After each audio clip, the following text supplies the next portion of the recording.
Good afternoon, everyone, and a big welcome to our live webinar, Mastering the Art of Persuasion, Harnessing Power and Influence. My name is Patricia Alvarez, and I'm a Program Sales Manager for Executive Education here at SAI Business School, University of Oxford. We are delighted to have so many of you with us today from across different industries and parts of the world. Today's session is all about how we use influence as leaders. It's one of the most frequently asked about topics in our leadership programs, and we are thrilled to explore it with you today. I'll begin with a brief welcome, then hand over to our speaker, Paul Fisher, followed by a Q&A, and I'll return at the end with some next steps. Before we begin, just a few suggestions to help you get the most out of the next hour. Participate as much as you can by submitting your questions via the chat at any time.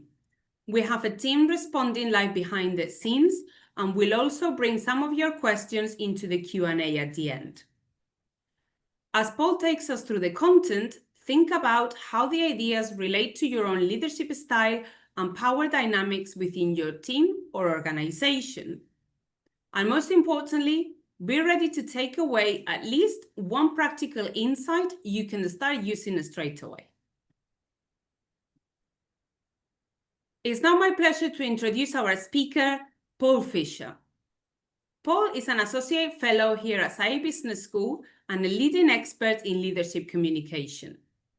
He is the program director of our Oxford program on negotiation and teaches across several of our flagship leadership programs, including healthcare leadership, women transforming leadership, high performance leadership, and a range of bespoke programs for senior executives and public sector leaders. Paul's background spans over 2 decades of work in negotiation, leadership, influence, and communication, and he's partnered with organizations such as the UN World Food Programme, central banks, and global NGOs. He works with senior leaders around the world to help them communicate with greater authenticity, clarity, and presence. We're thrilled to have him here with us today to explore how to navigate power dynamics and lead with credibility.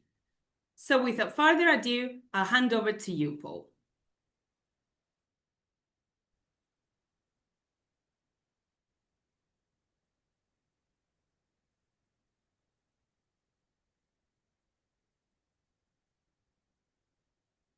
Thank you very much, Patricia. I hope you can hear me okay. There was a slight unstable internet connection for a minute, but lovely to see you all, and thank you this afternoon. So as Patricia said, I run our last iteration last week, so it's great to see a few colleagues on the call from that. But today, of course, we're going to focus primarily on persuasion, and of course, it's quite a challenge, persuasion, isn't it? Power and persuasion are really, really big topics. You know, how on earth can we do justice to those topics in 30 minutes? And of course, we've got a big group of you here today, so we're going to have to limit it a little bit in terms of interactivity, because it could get a bit chaotic if we have lots of microphones off and discussions. But what I'd encourage you to do is to use the chat as much as possible. It will be great to get your insights, your views, and I'll do my best to answer as many questions as I can towards the end of the session. So what are the questions that we need to kind of figure out today? Well, how can you strengthen your personal persuasive power and get people to do what you want them to do?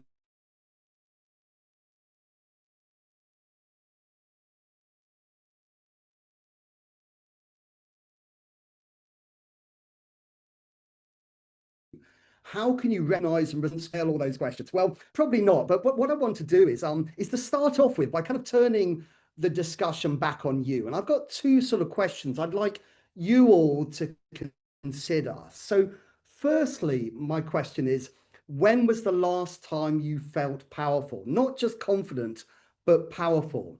And my second question, and we're going to kind of return to this as we go through the session, is think of a leader who inspires you with their persuasive skills. So please feel free to share your thoughts in the chat.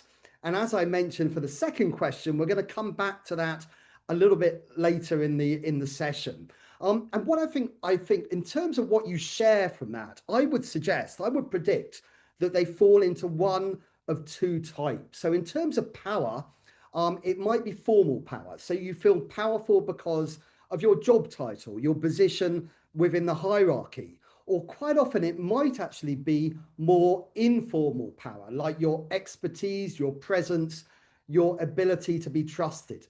And I would argue that when it comes to our moments of power, our ability to use power to influence others, it's often more than title or formal authority. It's about that presence, that clarity, and that ability to move and inspire others. And I think that's the difference between leaders that seem to effortlessly rally their teams around a particular vision and other leaders who kind of struggle to gain traction. And another thing to think about, I mean, a lot of people see power as kind of slightly hard, political, or potentially even negative. And of course, it can be. But in practice, power is really your ability to influence outcomes. And it comes in many forms as to how you use it. And how you use it essentially determines whether people follow you, resist you, or perhaps worst of all, ignore you. So what I thought I would do in this session to kind of encourage reflections is sort of demonstrate power and the use of power through leaders. And for this session, I'm going to focus predominantly on some brilliant women leaders, both in the public sector and the private sector. And we're going to look at them and we're going to see what we can learn from them in terms of how they use power. And to help structure things today, I'm going to draw on two academic sources. Now, they're both men. Well, there's three men, but I promise you after this, we're going to be focusing predominantly on women. And one is two social psychologists called John French and Bertram Raven. And they basically identified actually six layers of power, which is very kind of useful in terms of identifying the types of power used within organizational settings. And the second person I'm going to draw on is a guy called Robert Cialdini. Now, Robert Cialdini was a behavioral psychologist who outlined 7 key principles of persuasion. And he's probably the most widely read behavioral psychologist academic on the topic of how you persuade people. He wrote a brilliant book many years ago called Influence. So we're going to focus on those two individuals and use that to kind of hang our session today. So let's start with French and Raven. So as I said, French and Raven focus on 5 elements of power. Now, the first form of power is what we call legitimate power, or we might call this positional power. And this power stems from the recognition and acceptance of a person's authority by those under their influence. So power is essentially derived from because I say so. So, for example, it could be a police officer. They tend to have legitimate positional power. You tend to follow their instructions. If they tell you to do something, you normally do it. It could be a politician. In this case, of course, this is actually 7 years ago at the last G7 in Canada. But in this case, it's one representing the world's largest economy. So essentially another form of power. So they have legitimate power derived from their specific roles and the systems in which they operate. But I would suggest that that kind of power has its limitations. Have a look at this and see what you think.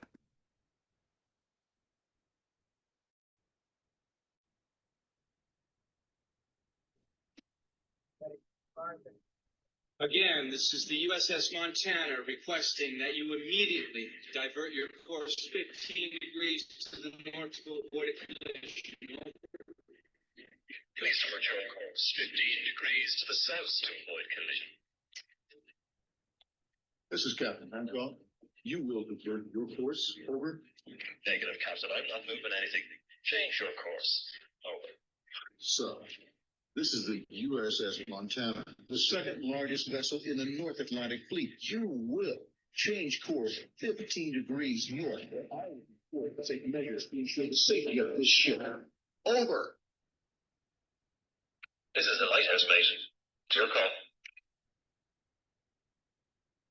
So sometimes that you might think you have power, but often it comes up against a more kind of an insurmountable obstacle. So essentially, that is kind of power has its limitations. But it's also important to understand that positional power can be wielded effectively. So let me introduce my first women leader. She's Mary Barra. She was the chief executive officer of one of the largest automotive companies, General Motors. So she had that positional power. And shortly after she became CEO of General Motors, she faced a major scandal. GM had delayed recalling cars, faulty ignition switches were linked to a number of fatalities in the US. And Barra publicly accepted responsibility, not just as a spokesperson, but as the ultimate authority at GM. She ordered an internal investigation. She testified before Congress. She presented herself as, I'm the one in charge and I'm fixing the problem.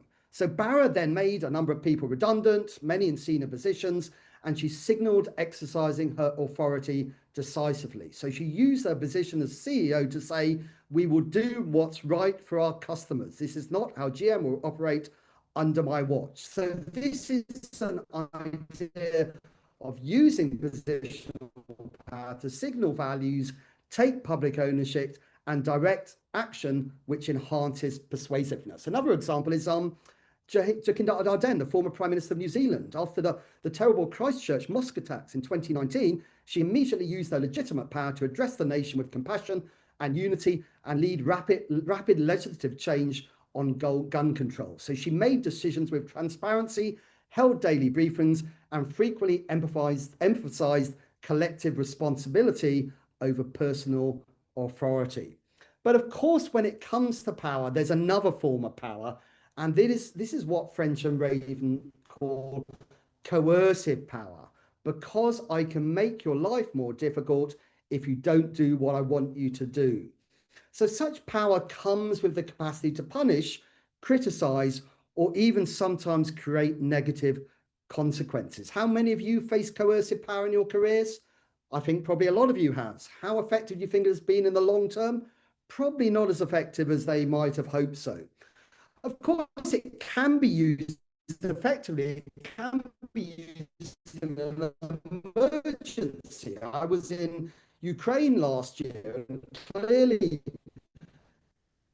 coercive power is needed in a time of war, particularly when it comes to conscription, but often coercively used. And Elon Musk, he might be more known for his harsh management tactics, whether it be Tesla, X, or Doge. So yet again, there are times when corporate action needs to be taken quickly, and when coercive power actually, as part of the persuasion toolkit, can be required. And this is another example of a woman leader using coercive power. Is this Jane Fraser, the CEO of Citigroup.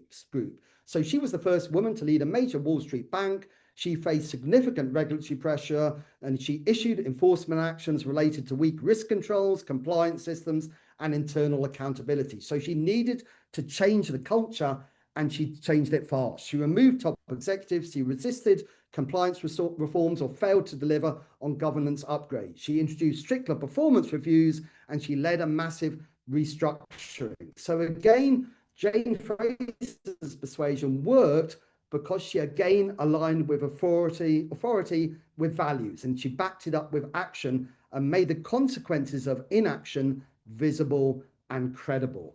But of course, legitimate and coercive power doesn't always work. It often has its limitations, as the Lighthouse showed. And this is an example from British politics in the UK, Theresa May. She might have had substantial legitimate power. She also had coercive power in her ability to enforce party discipline, but ultimately she was ineffective. And as other politicians and business people have found out, power sometimes can be fickle. As easily as it's awarded, it can be taken away as well.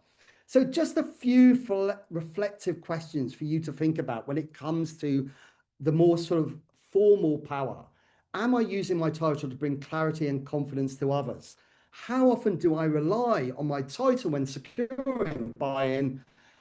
And how can I use coercive power fairly and transparently with clear values and protective intent, as both Mary Barra and Jane Fraser demonstrated? Now, the next form of power is, according to French and Raven, is expert power. Now, expert power And this is where Cialdini comes in. I struggle to use Cialdini's principles for legitimate coercive power because it tends to be limited. But expert power is basically your ability to influence based on deep knowledge, specialized skills, and experience in a particular area. So people listen not because they have to, but because they believe you know what you're talking about. I know better than you, of course, saying in a humble way. So you get respect for what you know and how you deliver.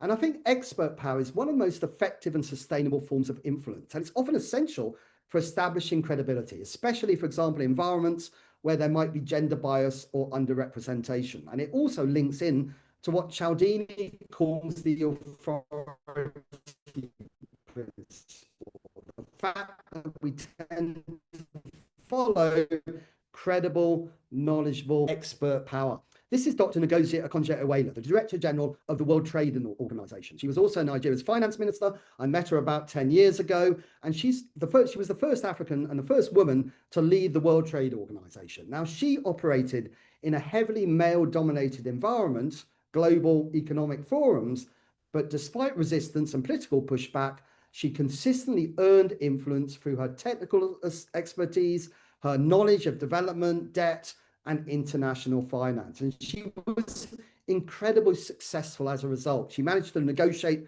Nigeria's debt relief. And as leader of the World Trade Organization, her influence has come from the fact that she understands the geopolitical dynamics of trade. Of course, she's facing significant challenges now when it comes to world trade from what's happening in the White House. But when she steps into a room, it's her command of the material, not just her title, that earns attention. Another great example, I think, is Angela Merkel. Now, Angela Merkel was, she got a PhD in quantum chemistry, and that scientific mindset shaped her entire approach to leadership. She was deliberate, she was analytical, and she was precise. And she was known for deep preparation, asking tough questions, and mastering tough technical briefs. She was all about quiet authority, rooted not in charisma. No one would probably say she was charismatic, but in credibility, composure, clarity, and actually the ability to listen.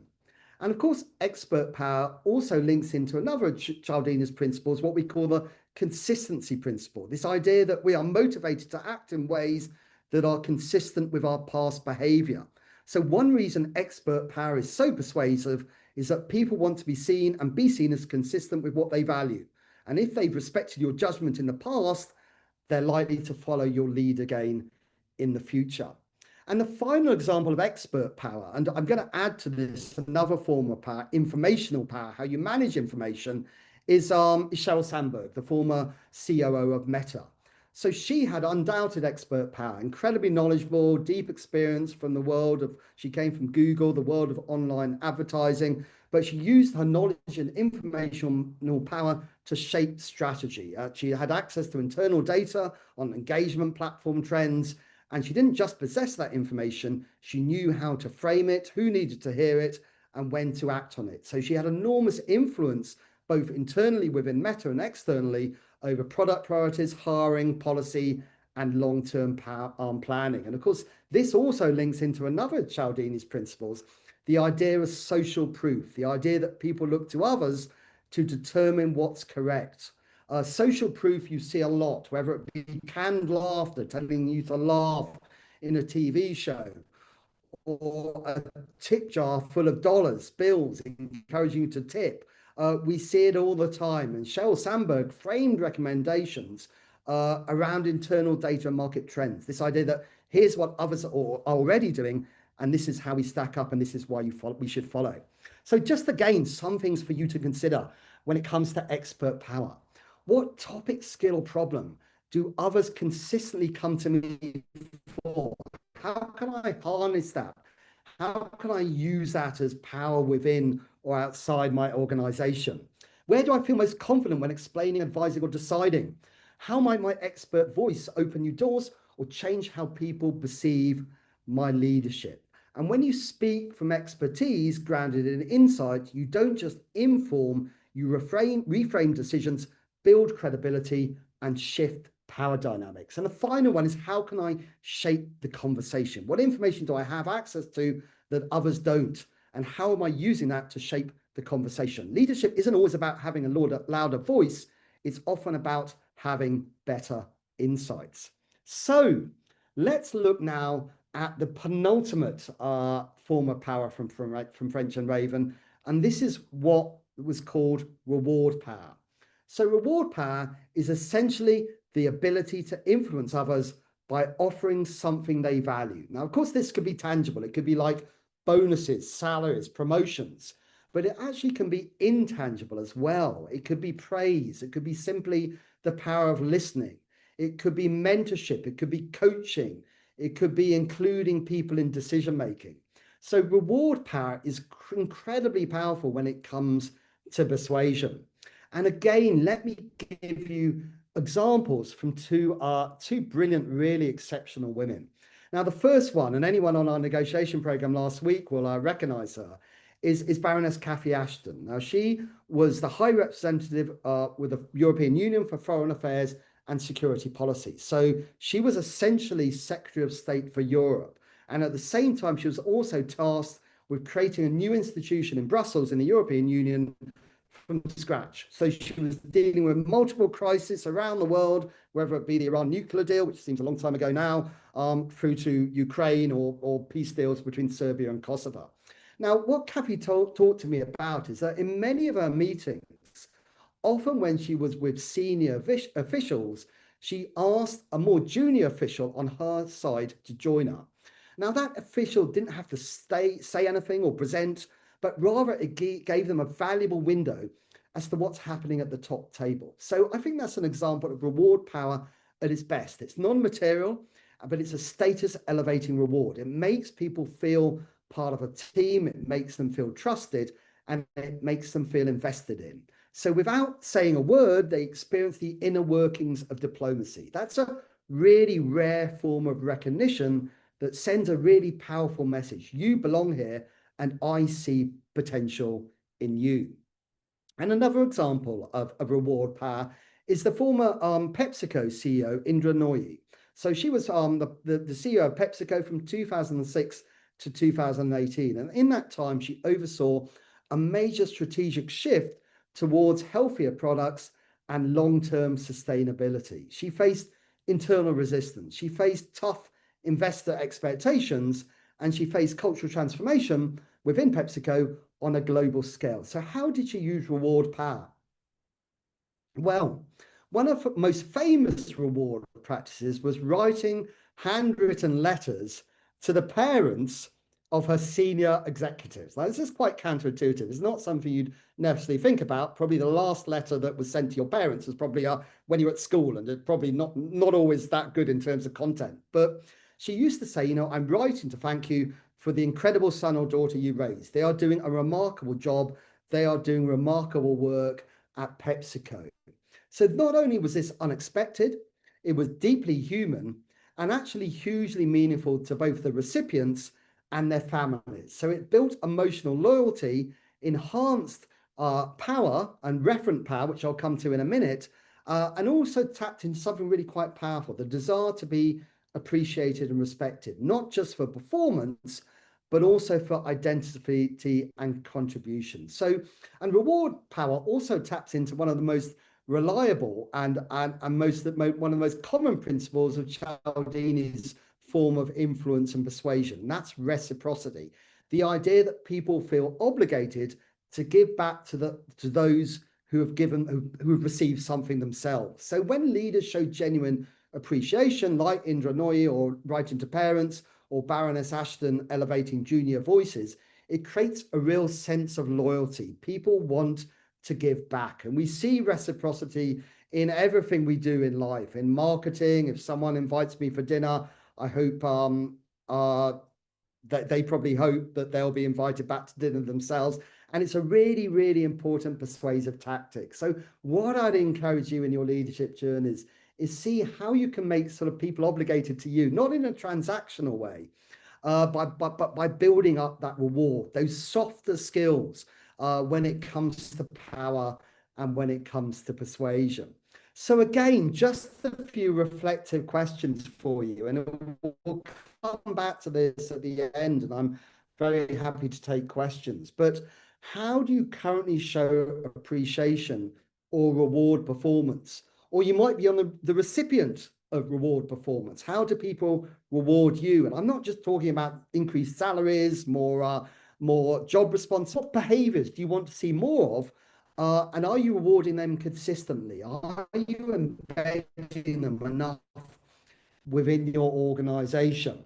And finally, when was the last time you gave someone a reward that felt truly meaningful to them? Not just something that was convenient for you, but really, really felt meaningful and powerful. And there's many, many examples of how you can use rewards. I'd mentioned listening earlier.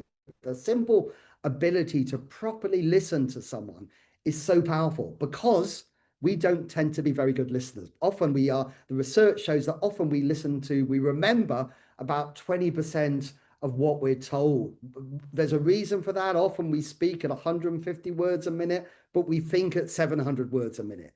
So if you can properly listen, that again is a form of reward power. And just thinking about our negotiation program last week, we had hostage negotiators, we had Catherine Ashton, diplomats, and they said listening was always their superpower. We have 2 of these and 1 of these, and that's for a reason. So reward power can be really, really powerful. And my final layer of power, according to French and Raven, is what we call referent power. And essentially it is because you can trust me. And I think referent power brings together many of the skills and the attributes of these brilliant women leaders. People follow you because they like you, they trust you, and they want to be associated with you. It's rooted in personal character, values, and relational capital, not in your position, not in your expertise. So it's built through integrity, for example, doing what you say you'll do. It's built through empathy. I mentioned listening earlier, emotional intelligence, listening and responding with care, respect, and consideration. It's built around authenticity, being real and consistent. We want to see authentic leaders. Of course, they need to adapt sometimes, but we want to see the real person. It's built about similarities, showing that people are like me. And similarities is incredibly powerful in persuasion. Cialdini talks about it with what he calls the liking principle. We are more likely to say yes to people we know and like. So if you can find things in common, whether it be children, sports, theatre, outside your organizational environment, it's really, really powerful.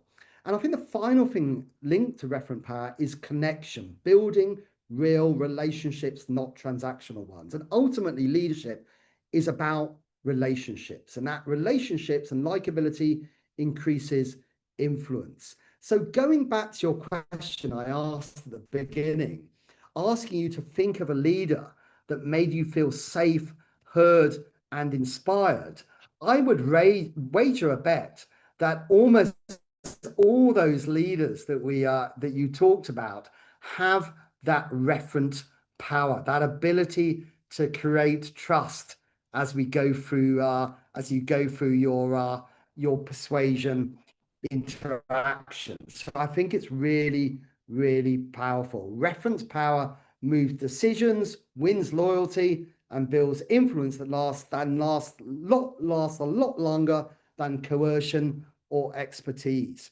And who represents referent power?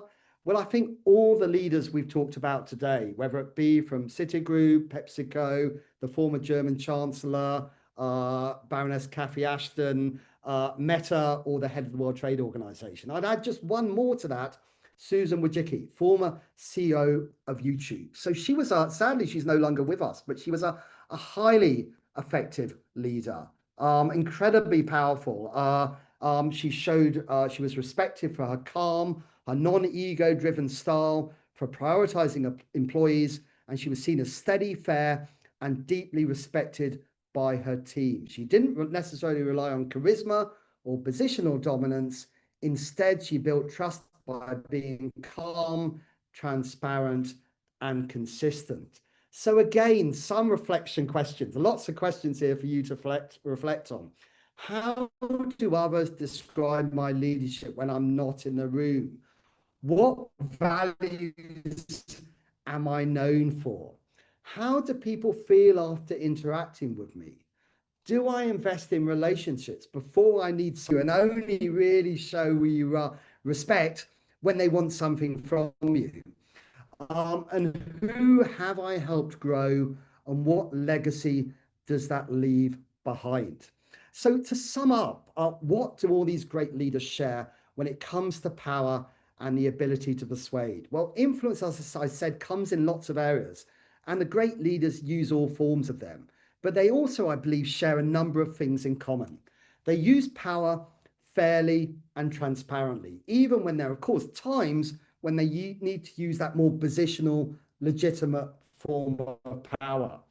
They combine hard power with soft power. So the hard power is the more legitimate, coercive side, but they combine it with the expert, referent, informational, the trust, the knowledge. They build referent power, that ability to be trusted before they need it. As I mentioned, Cathy Ashton created loyalty by mentoring and including junior colleagues at the senior table, and Susan Wojcicki from YouTube built quiet trust over time. They adjust their style based on context, of course they do, and also they leverage Cialdini's persuasion principles that I've touched upon in this session: reciprocity, social proof, and liking. And as I said, thinking about your inspirational leaders, I hope that they tend to represent those elements of power. They tick off these various elements when it comes to looking at what people share in common. So there you have the 5 frames of power. So again, some final reflective questions to ask yourself. Firstly, what strengths do I naturally lead from, and where might I be holding back in underusing my influence? Which types of power feel most natural or intuitive for me to use, and why? Am I choosing what feels comfortable, even when another form of power might serve the situation better?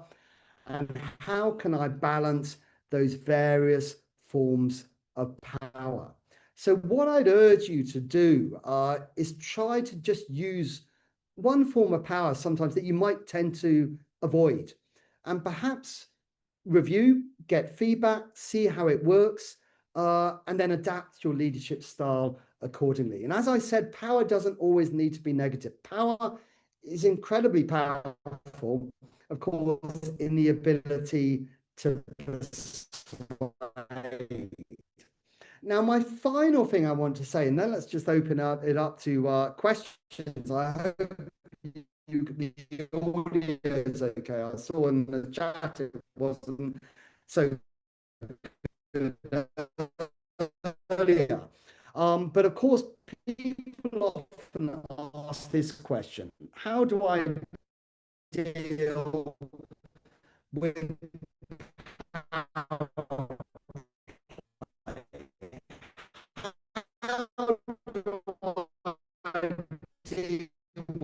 people using power against me? Well, just a few suggestions. And this kind of links into in Cialdini again. So hold back, don't react, try not to get angry, and ask yourself, what is this person either protecting, gaining, or afraid of? Reinforces your weakness. I'd also encourage to be very, very beneficial, either in persuasion or negotiation. And so call it out. I noticed the decision moving ahead is without my input. Can we revisit that process? Be calm, engage in liking, stay relational, and also you might want to invoke social proof by showing that this behavior is noticeable.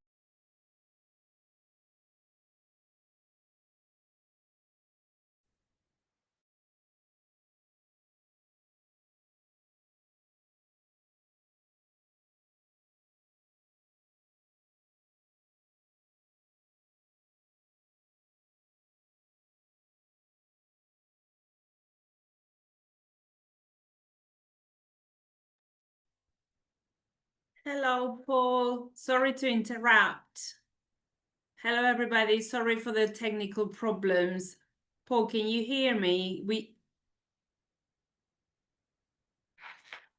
Sorry, Paul is trying to reconnect just to wrap up his session. The more you can do that, the better. So I hope, sorry, there was a bit of audio issues there. I hope you can hear me okay now. Patricia's smiling, so I think I'm back online, but I hope that was helpful. It's really just a chance to reflect, thank you, Mohammed, on how we use power and persuasion. So I hope that was useful. I think a lot of it is really about self-awareness. I'm sorry you lost the last slide. That's facing a power play. But I'm very happy to take questions, and hopefully my Wi-Fi connection will remain robust. But great to have you. Thank you so much. I'm really humbled by the amount of people on this session, but really powerful. Shall I just quickly? I'll just tell you about facing power play again. So essentially, when you face a power play, my suggestions were hold back, so don't react, don't get angry, name it. So calm, direct language, claim legitimacy for yourself. I noticed the decision moving ahead without my input. Can we revisit the process? Reassert your power base if they're ignoring your authority. Lower the heat, de-escalate as much as you can. Try and use perhaps reciprocity and try and control the narrative. So don't let others control the narrative. Use informational power, for example. We'll talk about that form of power soon. Just to frame issues clearly. Here's what's been agreed, and here's the data driving our recommendation. So I'm sorry you missed a little bit of that slide, but it would be great to get your feedback and thoughts and any insights. Patricia, I don't know if you picked up some questions, but happy to take questions on persuasion and power, and of course, if you want negotiation. Thank you so much, Paul. That was great and a truly provoking session and slides. And we certainly have some fantastic questions coming through in the chat. So if you're okay, I'll bring a few back into the conversation. Are you able to see the question, or should I just post it on the chat? Yeah. Why don't you sort of I've got lots of things in the chat. So I've got the Q&A questions. They're quite long. Yes. So yeah, they're a bit long. Do you want to quickly summarize them? Well, I'm happy to do. I'm not going to. Mansi, I'll come to yours in a minute because it's quite a long question. But Yes. Ben, would you say that expert power needs to be tempered by effective communication? Absolutely, I'd say. It's all about emotional intelligence. Of course, you have information, you have knowledge, you have credibility, but I think it's also really important to be humble as well. So, I mean, I think Cathy Ashton is a great example of that. Of course, she has a huge amount of knowledge, but at the same time, she's very humble. She's very gracious in sharing her knowledge. So absolutely. And I think I did do a little caveat with expert power. It isn't a question of I know more than you. It's using your knowledge, your experience, and sharing that with others. So it can be expert power, but it can also be reward power as well. Kelvin, when you have legitimate power, how can you still be able to continue to influence after you leave your legitimate seat or position? Well, that's the big challenge, isn't it? If you haven't got the big CEO title or the big position of authority. And let me give you an example. So I keep using Cathy Ashton, but Cathy Ashton finished her role as head of the European Union's foreign policy 11 years ago. But she's still incredibly influential in foreign policy, in advising people around the world. Last week, she had lunch with the King of Jordan because he wanted to listen to her and get her advice on geopolitics. She's been very involved in looking at hopefully a landing zone for the Ukraine agreement. So I think that's where the trust and the referent power and all those soft skills really come to the fore. Because, of course, if you lose your positional power and you have nothing else to fall back on, where you're essentially not very good in terms of persuasion. Reward power, manipulative, that's a question we get a lot. Thank you for that, McLeod.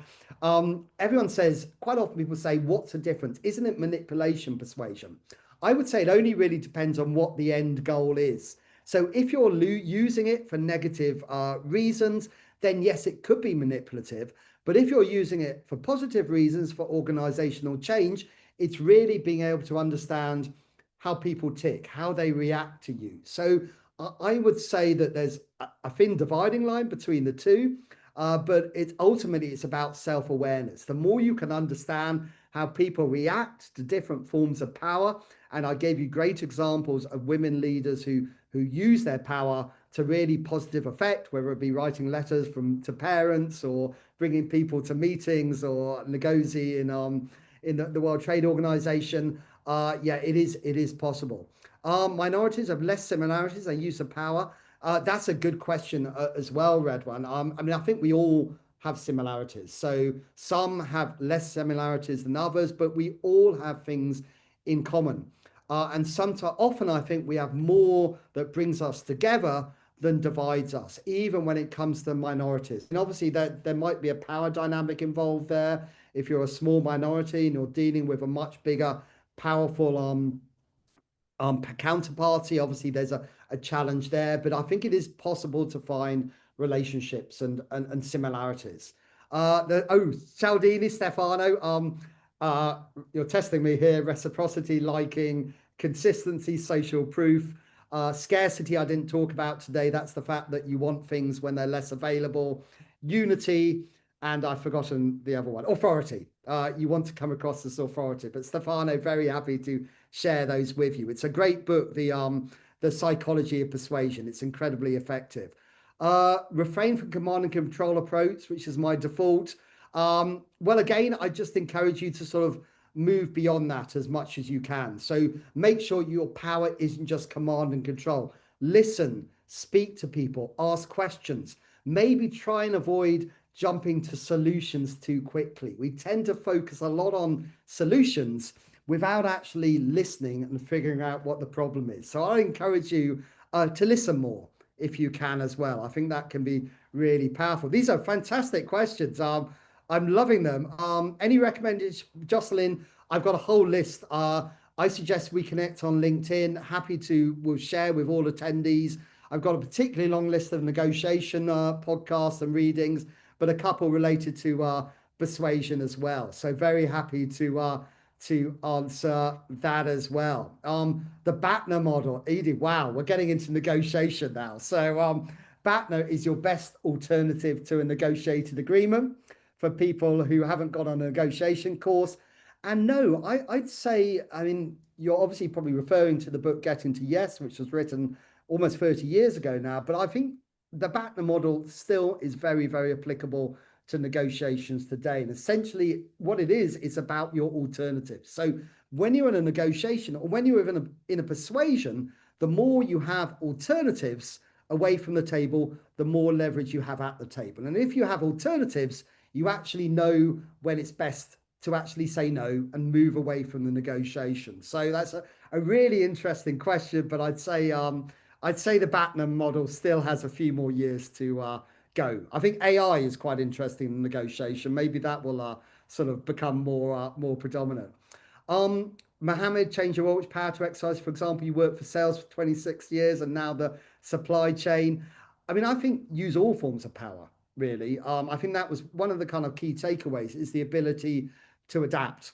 And I think, as I said, that I think those informal forms of power, the trust, the referent power, the expertise, the reward, tend to be often more powerful than the positional and the legitimate. So if you're working in sales, you're now working in supply chain, I see, focus on building relationships. I think the best persuasion and negotiation interactions are where you get a great deal, but your counterpart feels really pleased about the deal they get as well. And of course, that leads to stronger implementation and tends to kind of lead to a more kind of durable long-term relationship where they really want to work for you. So happy to do that. Alex, top 3 book recommendations. Psychology of Persuasion and Persuasion by Cialdini, perhaps for persuasion. There's a brilliant book by Zoe Chance called Persuasion from Yale. For negotiation, there's a brilliant book called Negotiation Genius. I've got lots of other links of articles I've written on everything from the Brexit negotiations to vaccine rollouts to the Cuban Missile Crisis to Ukraine. So again, very happy to do those. Digital technologies. Yeah, I mean, very good point there. I mean, obviously we only had half an hour today, Beverly, and so we didn't really focus on the digital side. But I think digital technologies is really important. And obviously AI is going to have an enormous influence on both persuasion and negotiation moving forward. I think AI also already is incredibly valuable in terms of how you prepare, how you role play, how you scenario plan. In many negotiations today, actually, if you negotiate with Walmart, for example, you're often negotiating, and you're in the supply chain, you're often negotiating with an AI bot rather than an individual. So yes, absolutely, digital technologies has a really, really important role to play. Is there such thing as an approach being best suited to types of institutions? Do all things apply across the board? Christine, I think so much is down to context, isn't it? It's the same in negotiation, the same in persuasion. So absolutely, some organizational contexts and cultures are so important. When we talk about culture, we often talk about regional cultures a lot, perhaps, and that's important. You know, negotiating with a Saudi is negotiating with an American or an Italian with a Brazilian. Of course, that's important, and there are nuances around it. But I think organizational culture is really, really important as well. And some organizational cultures might be very hierarchical and driven by position and legitimate forms of power, and other cultures might be more egalitarian, more trust-based. And so I think it's important to adapt. Some persuasion tactics might not necessarily land well. And I think it's also important to see if you can influence culture as well. How can you subtly influence culture? It's a bit like farmers. They don't grow crops. They create the conditions for crops to grow. And those subtle forms of influencing organizational cultures can be really important. The way you conduct meetings, the way teams are developed, the way you deal with your senior leadership team. How accessible are they? Do they all have dinner on a different floor from everybody else in the company? You know, all those things are different nuances. Wow, these are amazing questions. I hope I'm giving you pretty quick answers here, but I hope that's helpful. In financial services, and we're leading a high stakes client meeting on pitching a strategic shift. Yeah, so again, I mean, Christina, that's very interesting. And I mean, one thing, and I've focused on women leaders today, and of course there's a gender dynamic sometimes, and a lot of women leaders, when they with Cathy Ashton talked about it last week, when you're negotiating or persuading, sometimes there's a thin dividing line by being really compelling and being seen as too aggressive. And I think women don't get a fair deal there. They're perceived as being aggressive or pushy much more than men are, particularly, for example, with salary negotiations. There tends to be a bigger pushback against women when they're negotiating a particular level for salary than there does to men. So again, it's difficult. It's about the context. It's about how you handle those internal dynamics. Cathy Ashton negotiated. There's a picture of her negotiating with 8 men from the Iran nuclear deal. So really alpha males, Sergei Lavrov, the foreign ministers of the UK, France. And she said, it's okay, I don't mind being the only woman because I've got the microphone and I'm in control. And she had a very kind of subtle, referent-based way of bringing people together. But of course, yeah, there's gender dynamics there as well. Can reward power become subjugation or create internal politics? Well, hi, Rim. Howard, I thought that name was familiar. Great to see you again. Rim was on our program last week. It can sometimes. I mean, I think again, it's that emotional intelligence, that ability to read the room and to use reward power in a subtle and effective way. And of course, you don't want to create the them and us approach. How come I haven't had a letter sent to my parents? But I think people really need to realize when they have achieved something and they need to be rewarded for it. And also, actually, sometimes when they fail at something, how you react to failure is every bit as important as how you react to success. And it's okay to fail. It's a learning experience. And if people feel like they can't fail, and that reward power becomes kind of stifling, it can influence the culture as well. But a great question. Wow, these are amazing. So let's see, we've got a few more minutes left. Change your role. Which power to exercise, for example, you work for sales? Oh no, I think I've done that one. Power dynamics, Julian. Yes, I mean, power dynamics. Yeah, sometimes you confront power, don't you? Sheer naked power. And it's used to undermine your influence. And without getting political, I mean, I think it's fair to say that Donald Trump's persuasion and negotiation is a form of pretty transactional power, zero-sum game, losers, winners. So what I'd encourage you to do, I think Cialdini's principles are so powerful, even with people who are using that power as a kind of a naked tactic in persuasion and negotiation interactions. If you give something, someone gives something back to you. If you listen properly, maybe that will help unearth the relationship. I'm not giving you a whole how-to-do list of how to negotiate with Donald Trump, but there are kind of ways of opening it up. And I think global leaders are finding ways to negotiate with Donald Trump, sort of playing to the ego a little bit and understanding what really matters to him. But yes, I think be firm.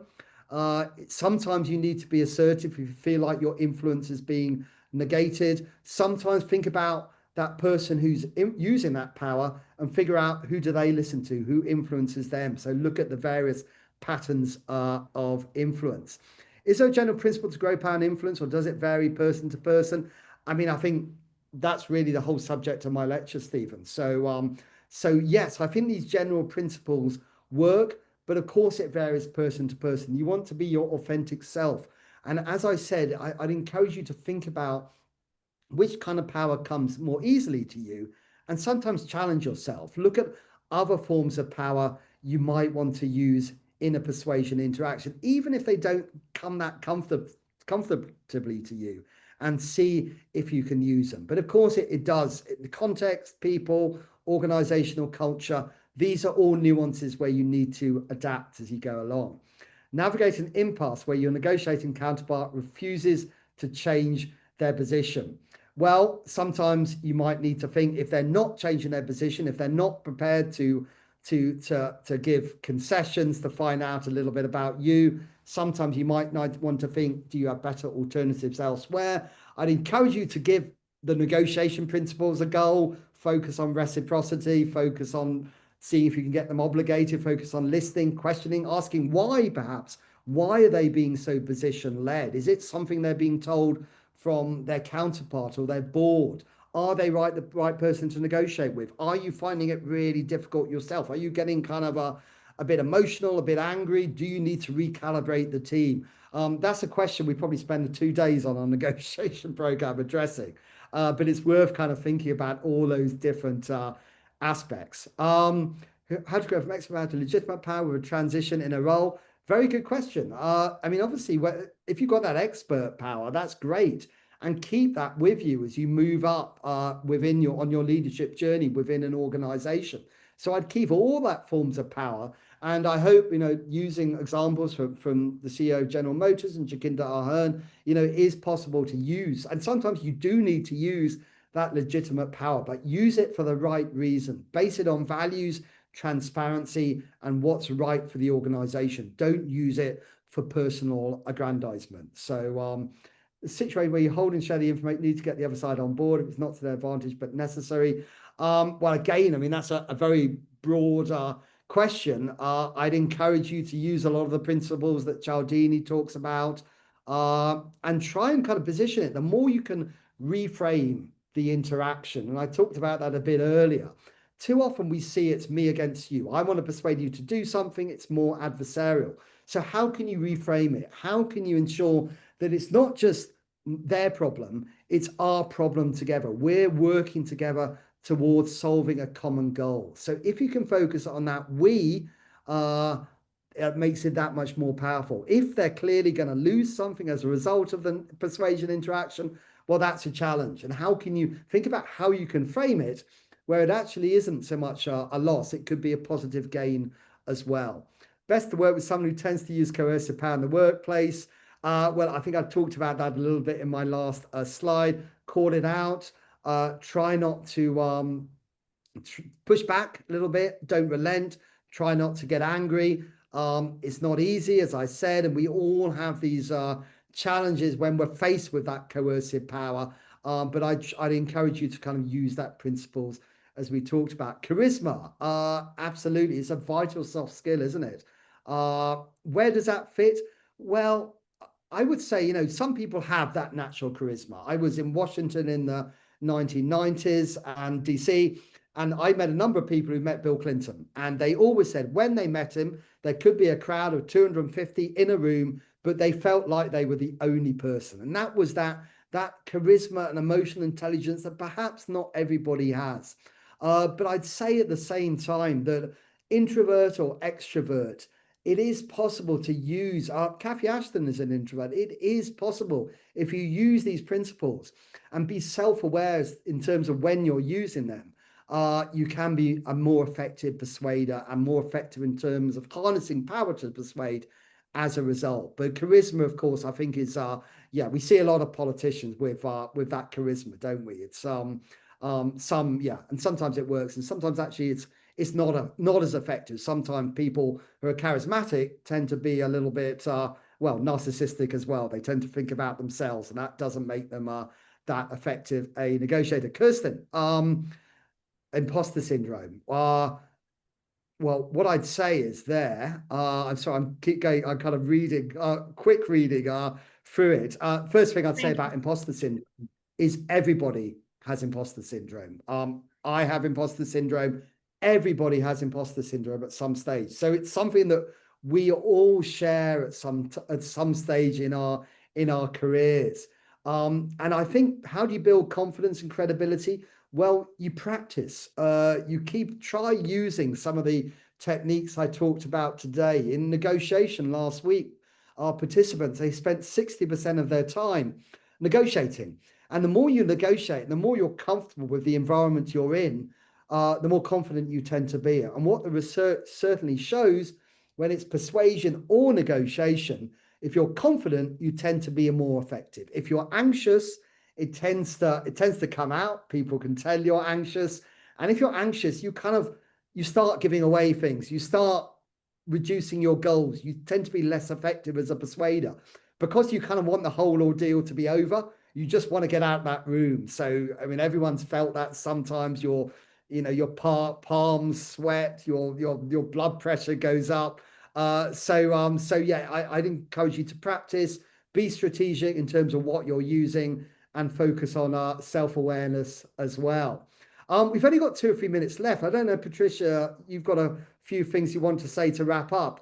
I can see loads more questions here. What I'd say is, if anyone wants to get in touch, Paul Fisher, Oxford, LinkedIn, please do, and I'll do my best to answer all your questions. I've got through quite a lot, I think. I've done about 20, so I've done my best. But Patricia, over to you.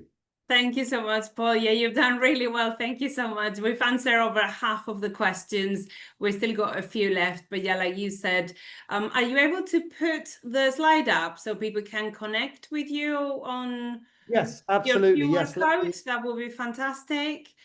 And yeah, then we will also put our team's details. So if you're interested in going deeper into today's topic, we do have a number of in-person executive programs. I can see some of our alumni already also joining here.